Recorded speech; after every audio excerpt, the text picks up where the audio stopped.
I get it. This should be obvious. Why do we need a video on how to listen? Here's why. We are not trained how to listen. We're trained how to respond. Think back to childhood, whenever you had a teacher or somebody in authority over you ask a question or try and get a response from you. It was always, or generally, for the most part, designed to get you to respond a specific way, right? They wanted you to respond and give the response that they wanted to receive. That's not listening. You see, that carries over into adulthood because we get conditioned as children going through our lives, going through school, going through even in our families. We get conditioned to give responses, which means we ask questions to get responses. I'm going to teach you how to listen today. It's actually very, very simple. It's just not that easy. There's only 5 steps to listening. The first one is as obvious as the sun in the sky. If you don't have this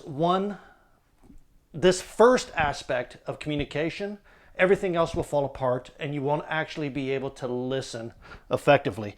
And like I said, it is so obvious that it shouldn't even have to be mentioned. But the first thing you have to do is attend. You have to be present. You see, we have so many distractions in the world today. We have our cell phone. You're on a cell phone probably watching this right now. You're distracted with so many other things. Think about the last time you went out to dinner with someone. Maybe you got together with friends. How many of you had your cell phones out and looking at things? Or even have your cell phone on the table beside you? I work with salespeople all the time. I work with business leaders. One of the things that I see, and this was, I was working with one business owner, and they were having a meeting with the management team. And the business owner was sitting there going through mail, trying to have this meeting with people, and he was distracted by other things on his desk instead of actually having a meeting with his team. What does that communicate to people? If you're not attending to the situation, if you're not attentive and present at the moment, what does that communicate to people? You have to be attentive. You have to put aside everything else and pay attention to who's in front of you. You have to care more about the person in front of you than you do about the other garbage that you're paying attention to that really doesn't matter at the moment. What happens is you think, oh, I have so much going on, I'm distracted. You're not distracted. You just find other things more important than the person in front of you. So let's be honest and get there first, and that way you can start paying attention to who's in front of you and what's really going on, so that way you can attend to the conversation.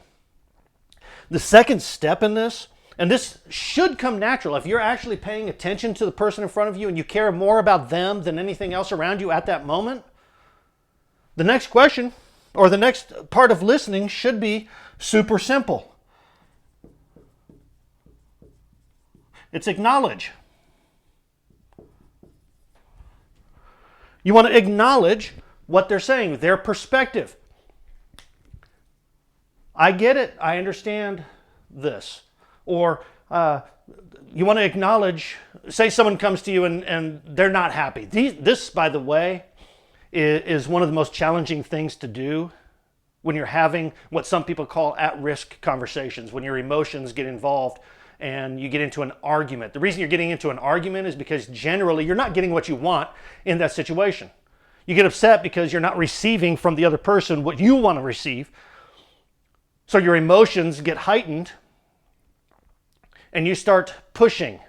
You either attack with violence, in other words, you start yelling or become more aggressive, or you withdraw with silence.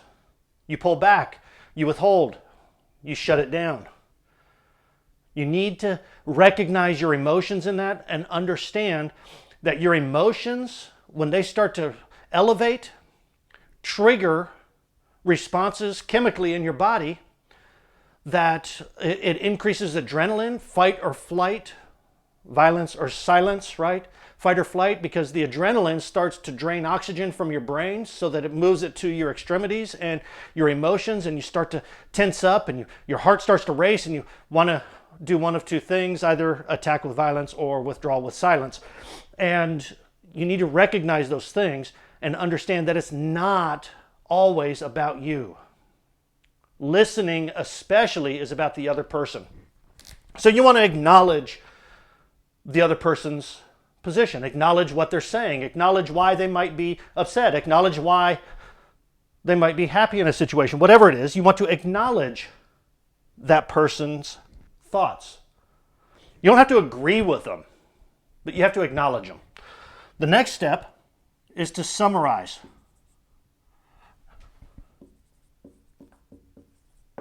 You want to restate what that person is telling you.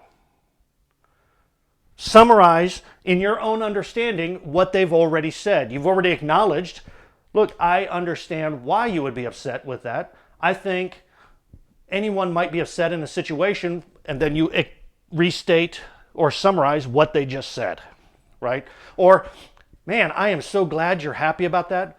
I can understand why someone would be happy in restating this situation. You want to summarize. Now, you're not going to always understand what the person is fully saying. So the next part of listening is to invite.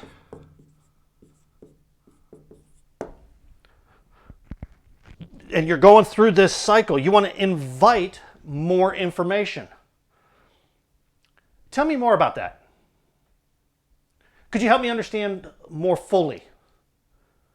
Could you explain that a little bit further? Those are ways that you can invite more information. You want to get more information from the person because you're attending to them. They're the most important thing at the moment, not you.